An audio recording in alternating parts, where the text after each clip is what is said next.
Edmund Kemper, at age 15, killed both of his grandparents just to, quote-unquote, see what it felt like.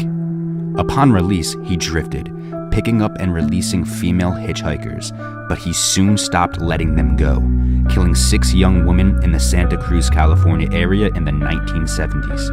In 1973, he killed his mother and her friend before finally turning himself in. Edmund Kemper is notably the most prolific and gruesome serial killers to ever live on this earth. Hello my lovely darlings of the interwebs. What's going on, baby? I'm super excited because last video, as you guys know, we were digging into the mind of crazy gruesome serial killer Edmund Kemper. It was super creepy watching the first half of that interview. If you guys haven't checked out yesterday's video, do so first because this is part 2 of the really creepy interview in 1984 of Edmund Kemper. He explains exactly what he did and what he was thinking, and in order for us on this channel to go forth on this journey of saving kids and saving all types of lost souls in the world that are in the super depths of darkness, we need to dig into the mind of the people that are causing that darkness. So Edmund Kemper is literally one of the most notorious serial killers. He's done some super vile stuff to very innocent people in this world, and as you and me both know, this channel is pretty much all around either serial killers or children traffickers or human traffickers, anything like that, because we like to bring awareness to that situation. And even though usually I'm doing unsolved cases and trying to find missing people that have not been found, I figured it's a really good idea to start digging into the mind of people that have committed these crimes in the past. This way I can use that information and try to track down people that are doing those types of crimes right now. So guys, if you're new to the channel, please do yourself a favor and smash that like button right now. Also, join the family, join the Duffies. I just told you what this journey is all about. So if you feel led, please hit that subscribe button. We just hit over 600,000 subscribers, which is actually insane, guys. Also, before we get into the second half of the interview, I want to let you guys know that I just started a second phone line for all of my OG fans and all of the people that really want to engage with what we have going on here. If you guys want to shoot me a text, go ahead and do so now. I think my phone number is, let me check real quick because it's new, 732-307-9598. And guys, if you don't believe me, here it is right here. Literally, I'm not gonna lie, I'm not gonna sit here and tell you I'm gonna answer you all day, every day. It's super hard to keep a conversation going with hundreds of people,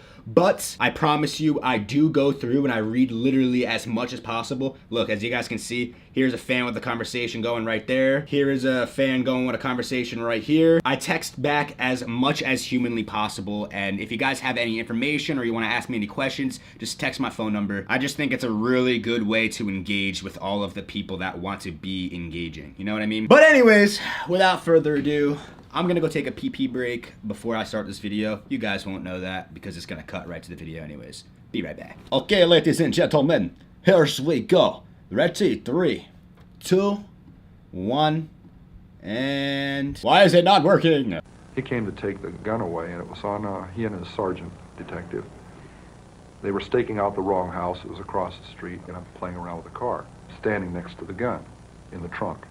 They come over and ask me about, excuse me, sir, do you know who lives in this house across the street here? Well, that house was 609 Harriet. He crossed back over to this side into 609 Ord, and they were looking for me and didn't even know that, see what I mean?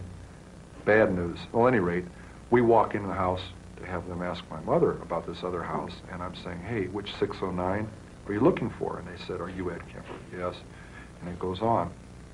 And I needed to find out what they were looking for, the murder weapon, the .22 automatic, or the .44 Magnum, and I don't want to advertise that I've got a whole bunch of guns. Pause for a second. What he's saying right now is that, I don't know if you haven't watched yesterday's video, the first half of the interview, he's talking about how he's like freaking out at this point. He just murdered people, and he went back to, he sees that cops are around his town right now, and he wants to know more about the case. But in the last interview, he was talking about how he knows what the cops are looking for. So if he brings up too much attention to the fact that he wants to know about the case, it'll draw him as suspect. So he's playing the game with the cops right now, seeing if he can draw out information without causing a suspect or a red flag on his head. But he is Edmund Kemper, and they're looking for Edmund Kemper. So it's interesting to see the difficulties that he's facing, that he thinks is like, you know, oh, this is his life on the line. So I made a comment to divine between the two. And I said, yes, quite a little gun, isn't it? And he retorted, a 44 Magnum, I hope so. And I said, whew, okay, because that loaded 22 was under the front seat and guaranteed me an arrest right on the spot. See, that's what I'm saying, like, people talk too much. When you're on a case like this, when you're on an unsolved case and you're getting leads on the case, do not say a freaking word to nobody. Everybody's so quick to either pull out their phones and videotape what's going on, or they like to gossip and talk to people around them. This cop should not have been giving out details to the case that's unsolved yet. Unfortunately, it's human instinct to gossip and confide in other people, and he just told crucial information to the very man himself that caused the crimes. Do better, people. Come on. And 44 was in the trunk. I forgot that. I took him in the house, we went into my bedroom, and the closet doors open, and I have a high-powered rifle with a scope on it. You had some other stuff in the house, too, yes? Yeah. I had the personal effects and identification of the last two co-eds that had been murdered about 2 months before, right next to the guns in the closet, in a box. Could he have seen it? No. But when he arrested me for having all those guns and went through the rest of the closet looking to see if there were any pistols or anything else, he couldn't have helped notice a purse, a book bag, and co-ed ID inside of those belonging to their two latest murder victims. I back up and said, oh, excuse me, I just remembered something. And instantly he responds to what I'm saying, my hand moves, back we go outside, and he's still thinking, boy, this is a really nice and helpful guy here. Some of these people do what you and I do to become better killers. They practice their trade. Didn't Kemper stop himself toward the end of his career? Kemper says he did. He says he could have gone on. He said he had fantasies of killing dozens more people, of leaving a trail of bodies across the country, and at one point he just got on the telephone and turned himself in. He said it was time for the killing to stop. In his case, he said publicly that it was his mother that he was killing all along, and when he killed his mother, that was the end. It's a very deep psychological observation from himself. It may be very accurate. Again, it's crazy to dig into the mind of this man, not only because he's one of the most notorious serial killers and gruesome serial killer, he is so smart. And I don't say that to praise him. Obviously, what he did was terrible, but he's so smart that during these interviews, you can really dissect. Like, he dissects himself in his own mind. Pretty much he's had this psychological warfare going on in his head where he hated his mother so much that he just wanted to kill his mother. So he's going through these reality breaks. Every time he's killing somebody, he's really, killing his mother. Yeah, it's another person, but in his head, he's taking his anger out on his mother. So when he did finally kill his mother at the end of his killing days, I guess he just came to the ends and he turned himself in. If he didn't want to turn himself in, this guy's so smart that he could have been one step ahead of the police for God knows how long. So it's really just like a mind game with these serial killers. It's actually insane. And noticing the faults of the police and times where they could have caught him, but yet they let their humanity get the best of them, meaning like their emotions, like, oh, I trust this guy, or oh, this guy's a nice guy. That's all human emotion playing part in a case where it shouldn't have.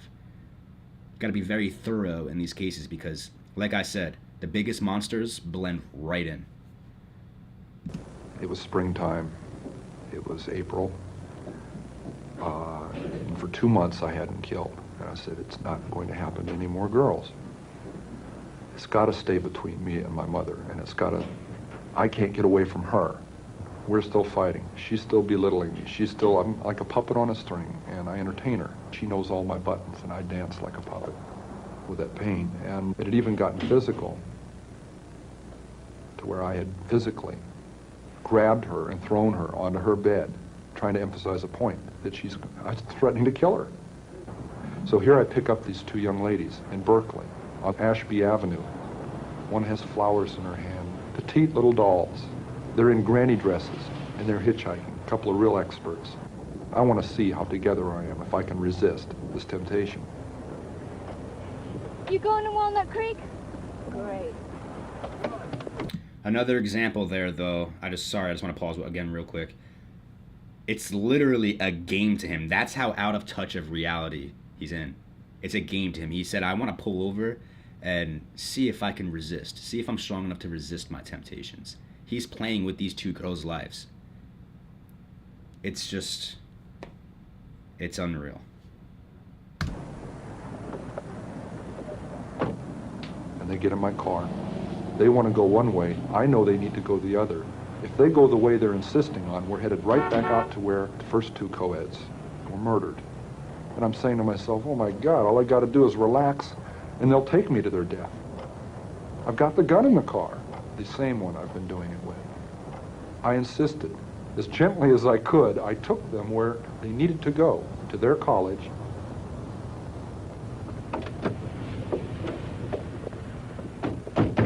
Thanks a lot. That was 1 week before I murdered my mother. I said, she's got to die, and I've got to die, or girls like that are going to die. And that's when I decided I'm going to murder my mother. It's a game to this man. It's literally an IQ psychological game to this man. He's in warfare with his own trauma in his head, and in the meantime, he's taking his anger out on, victims, innocent victims. Now he's coming to the realization at the end of his killing spree that, end game is his mother, aka his mom is the final boss. He needs to end her, otherwise he's gonna have to keep putting band-aids on his wounds with these innocent victims. I knew a week before she died I was going to kill her. And she went out to a party, she got soused, she came home, went to sleep. I was woken up by that, came out, I walked up to her bed, she's laying there reading a paperback, as many thousands of nights before. And she said, oh, I suppose you're going to want to sit up all night and talk now. Shit. And I looked at her, I said, no. I said, good night.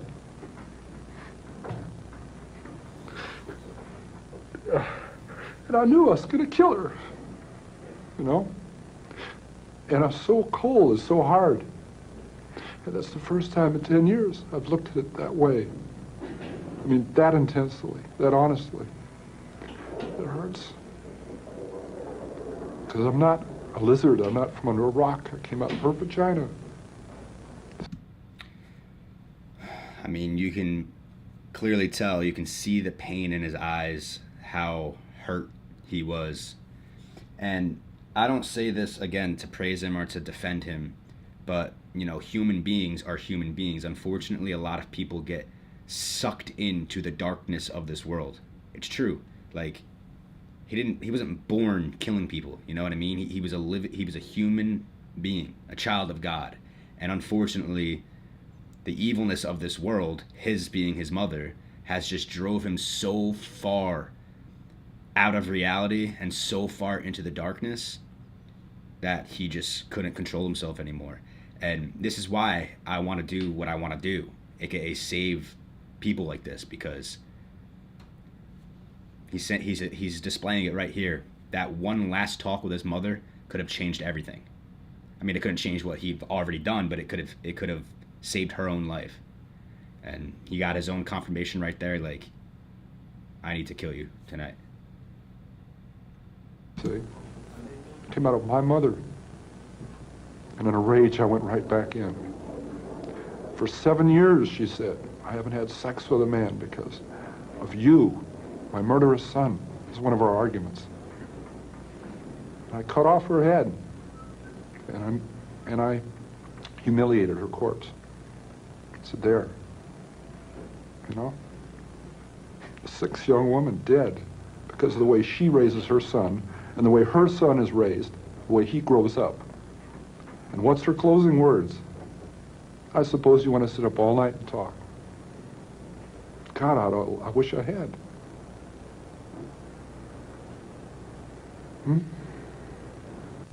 grandmother and her daughter-in-law, your mother, were two women very important in your life, and you killed them both.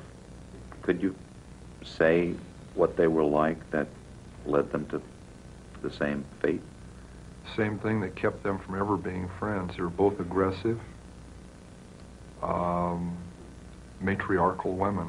They'd been the daughters of strong matriarchal women.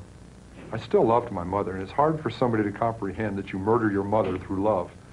It isn't a rational process. It's a very painful process. It isn't rational, and I've got to still live with that. Why did you wind up giving yourself up?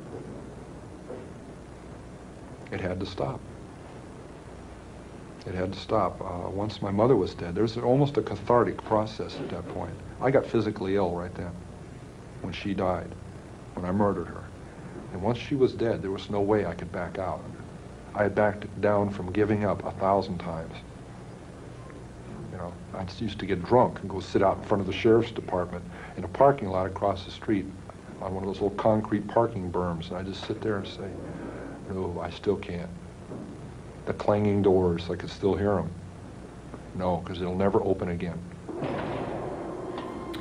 There's something in me, man. I don't know what it is, if I was born with it or what I feel on the inside of me, but I so strongly believe that this could have all been avoided. Whether it was talking to the mother and bringing her to salvation, or talking to him personally and bringing him salvation, but anybody that turned this evil or this dark was not born that evil, if you know what I mean.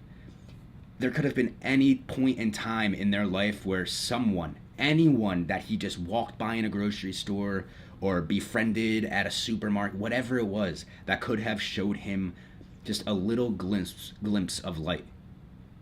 Because he obviously lived in a very, very, very painful, dark world when he was a child, and he had no other escape other than to kill these people. And it's so violent, and this world is so evil and violent and full of sin. But if someone was just able to show him the light, maybe this never would have happened. You can see here as he's confessing his sins that he didn't want to do it. He wanted to turn himself in, but he couldn't control himself. That was his only scapegoat, because there was no one else showing him an alternative scapegoat. And this is why I want to do this. You know, so I rationalized that to give up would be insane. To give up would be crazy. I'd be giving away my freedom, and I don't need to. But I look back on that and wish I had earlier, when I was saying those things to myself. The people who were later dead wouldn't be. The regret that came later would have not had to be. Those people, not things, those people would still be with their families, with their loved ones. They would have their own families. If I had had the courage to make that decision, instead of painting myself into the corner. Where might you be if you'd never given in to the impulse to murder? Where might I be?